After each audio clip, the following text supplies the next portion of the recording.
I understand the fundamentals of what you were working with and how you had to get creative and figure out, how do we really get that extra power now that we're already dealing with the ceiling. I think it went from cars were able to do 750 to 900 horsepower. Now we're talking in like the 4 to 600 range. Knocked them in half. Yeah. And this really came about because, of a safety issue.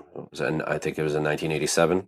I don't remember what track that it was at, but either during a qualifying lap, like there was a car that hit, it was like over 210. I think it was like 212 miles per hour. And the officials, Bill Elliott, they knew at that moment, if a tire comes off of that car at 200 plus miles an hour and flies into the stands or worse, the car or anything, the sport is done, and they're like, we got to put some rules on this. Well, I think it was more their insurance. Yeah.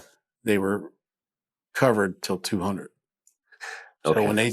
So the thin red line said after 200 miles an hour. Well, they were looking at average when in-car cameras showed 210 on the back straight, but the average was, that's when they installed restrictor plates. And NASCAR, or there's no sanctioned body that wants any fans hurt. Absolutely not. And unfortunately, in our world, our media, the most you hear about racing is when something bad happens.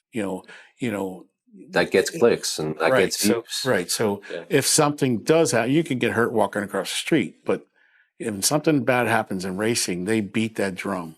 And, in NASCAR or any sanctioned body doesn't want, naturally they don't want anybody hurt to begin with. So, they're protecting their sport.